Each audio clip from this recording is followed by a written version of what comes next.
Paghahandaan niyo sa pasukan, mamas and papas? All set na ba kayo sa new normal learning ng inyong mga chikiting? Kabilang sa mga kailangang ihanda ngayong taon ay ang gagamiting gadget ng mga estudyante para sa online classes. Kanya-kanya mang diskarte para matugunan ito, meron pa rin ilan na walang kakayahang bumili ng sariling gadget. Tulad ni Christian Zamora ng Tarlac. Panganay si Christian sa 3 magkakapatid at grade 11 na siya ngayong pasukan. Isa siya sa mga estudyanteng hindi kayang bumili ng bagong gadget. Nanay po, extra po sa paglalaba. Tapos si Papa, fishball vendor po. Yung kinikita ng Papa ko, sapat lang po para sa pang-araw-araw. Kapag po re-renta ka pa ng mga computer sa computer shop, medyo mababawasan pa rin po yung pang-araw-araw na panggastos.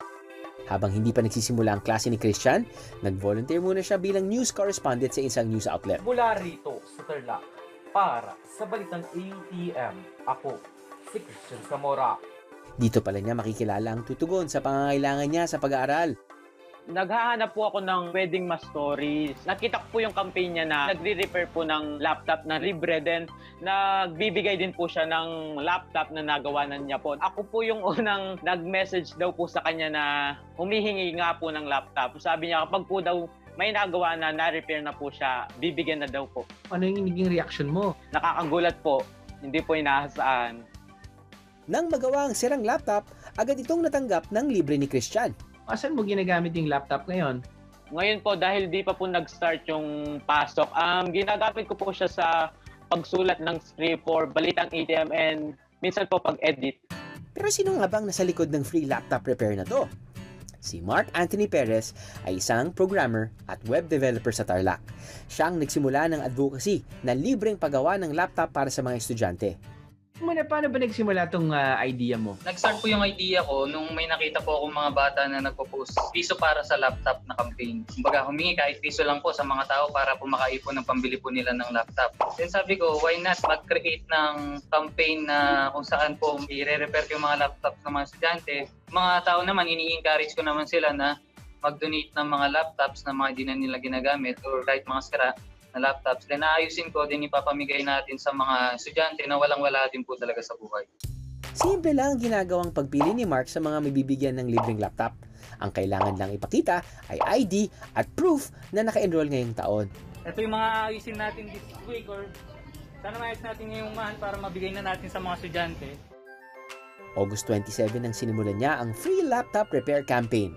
Meron na po akong team dito sa Tarlac. Actually, 10 na po kami gumagawa dito sa Tarlac. Meron na rin po dito sa may Antipolo, Rizal at saka Pampanga. Nag-volunteer din po para gumawa para sa mga estudyante po. Bro, bakit mo ginagawa to? Scholar po ako ng Pantawid Pamilyang Pilipino program. Nakapag-graduate po ako dahil po may mga tao pong tumulong sa akin. Naranasan ko rin po na mahirapan nung time na nag-aaral po ako. Galing. Mabuhay ka, bro. May trabaho man, naglalaan ng oras si Mark sa paggawa ng mga sirang laptop para mas marami pang matulungang estudyante. Meron pa dito, ayan. Meron pa dito. So, laptop po lahat yan. Sa dami nang nagme-message sa kanya, hinihikayat niya ang mga tao na mag-donate ng sira o kaya't hindi ginagamit na laptop, pati na rin ang chargers at adapters. At para sa ibang gustong tumulong, pwede rin namang cash donation. Pambili ito ng mga piyesang gagamitin nila sa paggawa. Open natin.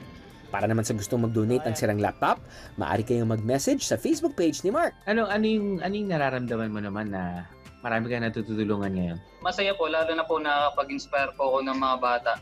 Kahit po sa simpleng paraan lang po, yung mga bata po, namamotivate po sila na push po yung pangarap po nila. Pinagdaanan ko rin po yung pinagdadaanan po nila. Napakalaki ng puso mo, pati yung puso mo nagiging contagious dahil ang daming biglang gustong tumulong at suportahan yung advokasya mo. Dahil malaki ang pasasalamat ni Christian sa kanyang natanggap na laptop, naganda siya ng munting regalo para kay Mark. Hello Kuya Mark. Kamusta po?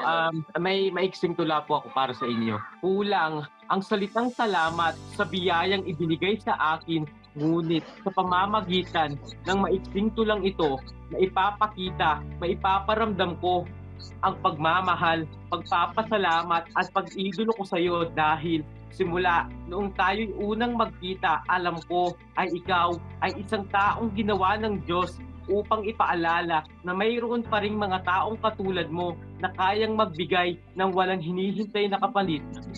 Kaya naman, isa lang ang aking masasabi. Maraming salamat sa iyo kapatid. Mabuhay ka. Ako ay saludo sa'yo.